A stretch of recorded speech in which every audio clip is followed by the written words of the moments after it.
अस्सलाम वालेकुम dear students, आज हमने एक्सरसाइज 3.5 का क्वेश्चन नंबर 3 करना है। तो पहले क्वेश्चन नंबर 3 की स्टेटमेंट को देखते हैं।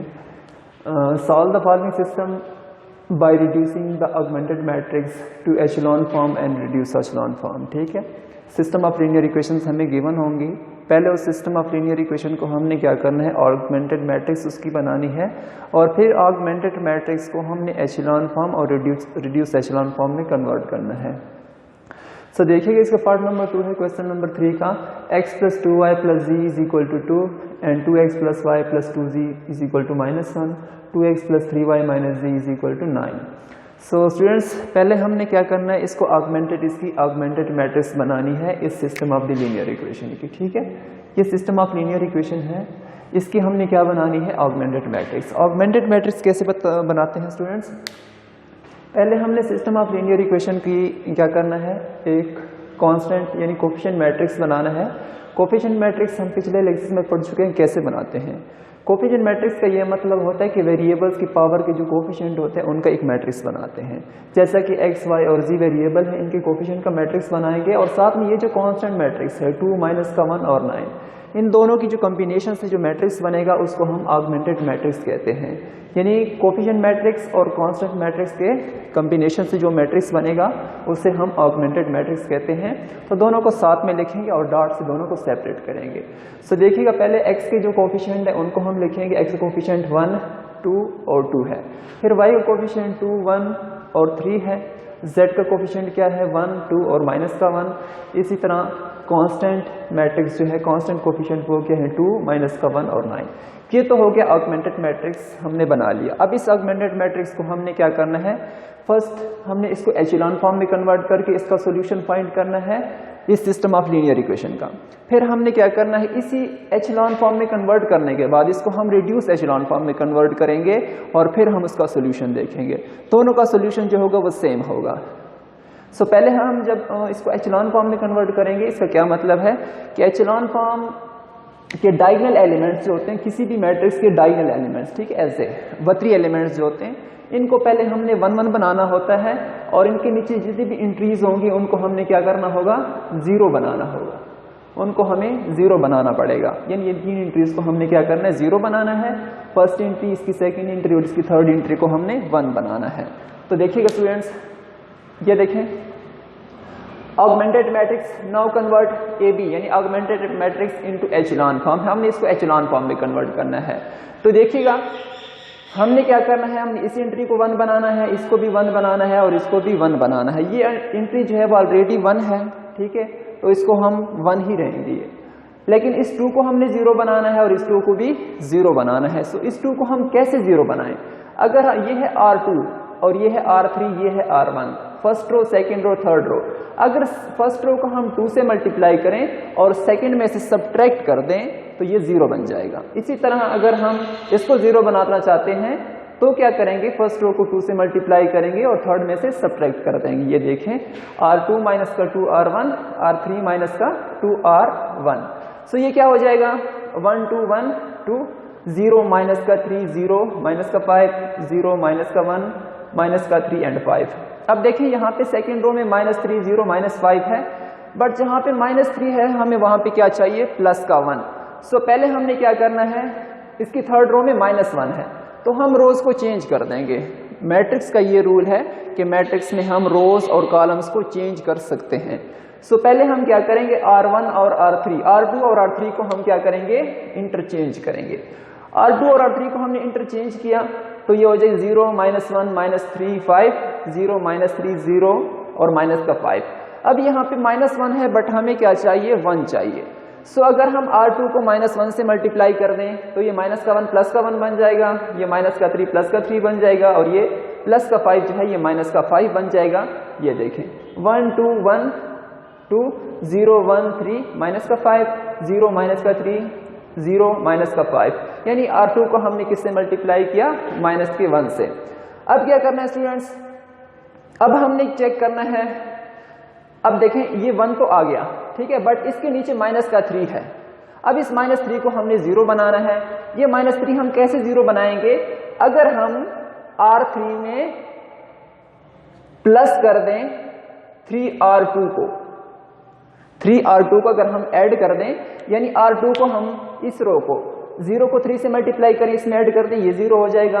1 को 3 से मल्टीप्लाई करें, 3 हो जाएगा, और माइनस के 3 में ऐड करें तो ये 0 हो जाएगा। इसको 3 से ऐड करें, 9 हो जाएगा, और इसमें 0 में ऐड कर दें तो ये प्लस का 9 बन जाएगा। इसको 3 से ऐड कर दें तो ये माइनस का 15 बन जाएगा, और इसमें ऐड कर दें तो माइनस का 20। ये देखें 0 0 9 और माइनस का 20। अब देखें यहाँ पे है ये 0 हो गया, दोनों एंट्री 0, ये 1 है, दोनों एंट्री 0, ये भी 1 है, इसकी नीचे वाली एंट्री 0, बट यहाँ पे फिर हमें 1 चाहिए, लेकिन यहाँ पे क्या है 9। सो इस 9 को 1 बनाने के लिए हम क्या करेंगे, इस R3 को, रो 3 को हम किस पे डिवाइड कर देंगे, सॉरी मल्टीप्लाई कर देंगे 1/9 से। 1/9 से मल्टीप्लाई करेंगे तो 0 को 1/9 से मल्टीप्लाई करेंगे तो 0 आ जाएगा, इस 0 को 1/9 से मल्टीप्लाई करेंगे 0 आ जाएगा, 9 को 1/9 से मल्टीप्लाई करेंगे तो 1 आ जाएगा, और माइनस का 20 को 1/9 से मल्टीप्लाई करेंगे तो माइनस का 20/9 आ जाएगा। अब ये कौन सी फॉर्म है, एचेलॉन फॉर्म। एचेलॉन फॉर्म के क्या मतलब है पहले बता चुका हूं कि डायगोनल एलिमेंट्स हमने 1 1 बनाने होते हैं, और डायगोनल एलिमेंट्स के नीचे जितनी भी एंट्रीज होंगी उनको हम 0 बनाएंगे।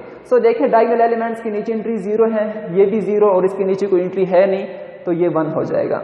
अब ये एचेलॉन फॉर्म है। अब बैकवर्ड सब्स्टिट्यूशन से हम यहाँ पे इसकी x, y और z की वैल्यू हम फाइंड करेंगे। सो बैकवर्ड जाएं, जैसा कि इस मैट्रिक्स का हमने इसको मैट्रिक्स में चेंज किया था, लीनियर इक्वेशन को मैट्रिक्स में, अब इस मैट्रिक्स को हम जाके लीनियर इक्वेशन में चेंज करेंगे। बैकवर्ड सब्स्टिट्यूशन का ये मतलब होता है, बाय बैकवर्ड सब्स्टिट्यूशन, यानी हम इस मैट्रिक्स को क्या चेंज करेंगे, लीनियर इक्वेशन में।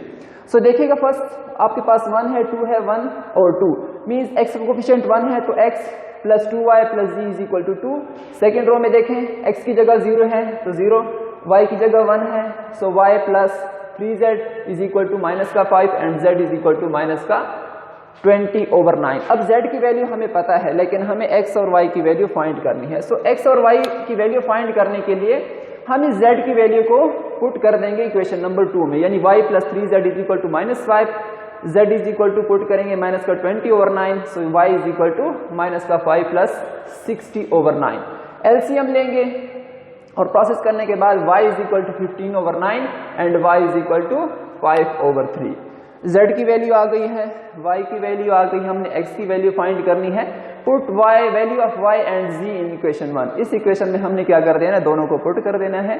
सो x प्लस 2y, y की जगह 5/3 प्लस z की जगह माइनस का 20/9, सो माइनस का 20/9 इज इक्वल टू 2।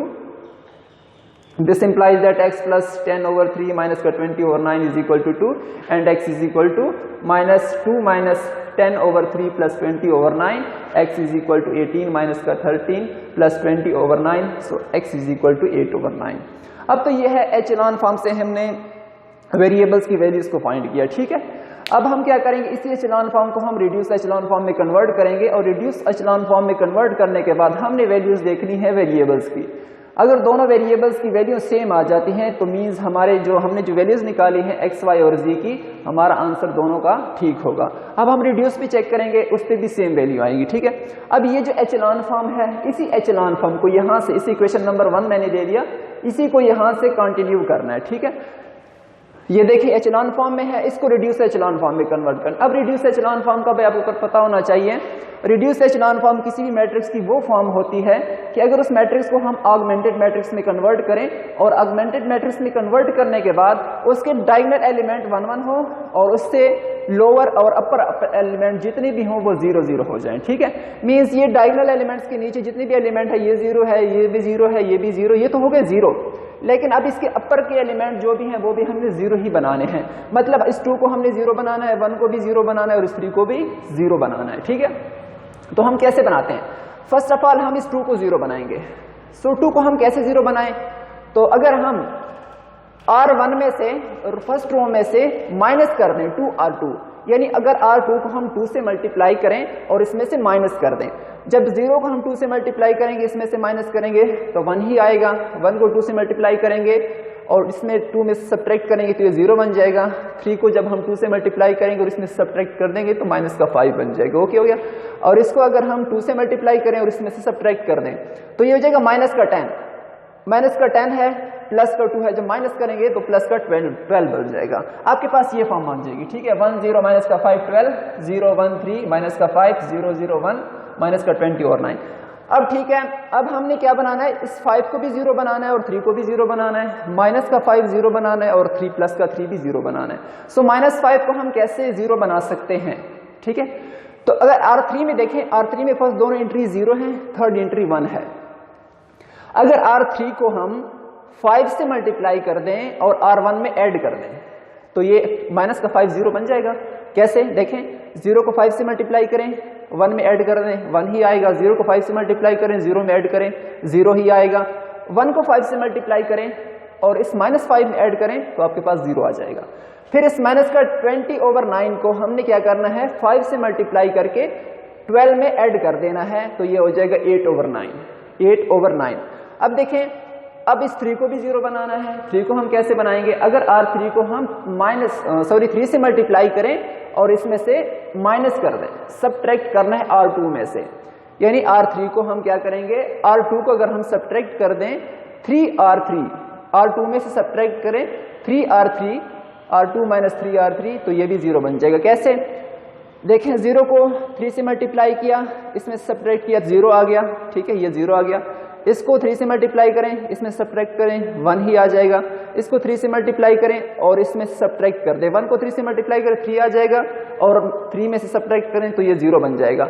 माइनस का 20/9 को 3 से मल्टीप्लाई करें और माइनस का 5 में से सब्ट्रैक्ट करें तो 5/3 आएगा। अब फिर दोबारा बैकवर्ड सब्स्टिट्यूशन से जाएं।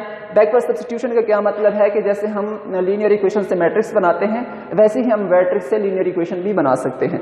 वो कैसे देखें, x का कोफिशिएंट 1 है, y का कोफिशिएंट 0 है और z का भी कोफिशिएंट 0 है। दिस मीन्स दैट कि x is equal to 8/9। And यहाँ पे दूसरी रो में देखें, x का कोफिशिएंट 0 है, y का कोफिशिएंट 1 है, मीन्स और z का भी कोफिशिएंट 0 है, so y is equal to 5/3। और यहाँ पे देखें x का कोफिशिएंट भी 0 है, y का कोफिशिएंट भी 0 है और z का कोफिशिएंट 1 है, so z is equal to minus का 20/9। सो तीनों वैल्यूज चेक करें, x is equal to 9/8, 8/9, y is equal to 5/3 and z is equal to minus 20/9। तीनों वैल्यूज जो कि हमने रिड्यूस एचेलॉन फॉर्म में प्रूव की थी और रिड्यूस एचेलॉन फॉर्म में प्रूव की थी, तीनों वैल्यूज सेम आ रही हैं। इसका क्या मतलब है कि हमने जो सोल्यूशन फाइंड करना था वो बिल्कुल करेक्ट है। स्टूडेंट, ये तो था क्वेश्चन नंबर 3 का पार्ट नंबर 2। इंशाल्लाह हम नेक्स्ट लेक्चर में जो है वो क्वेश्चन नंबर 4 को डिस्कस करेंगे।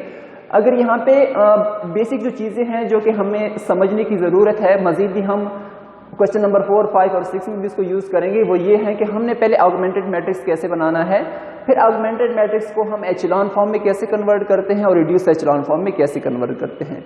ऑगमेंटेड मैट्रिक्स हम जो बनाते हैं वो कोफिशिएंट मैट्रिक्स और कांस्टेंट मैट्रिक्स की कॉम्बिनेशन से बनाते हैं, ठीक है। दोनों की कॉम्बिनेशन जो होगी वो आपका ऑगमेंटेड मैट्रिक्स होगा। ये आपका कोफिशिएंट कांस्टेंट मैट्रिक्स होता है, ठीक है।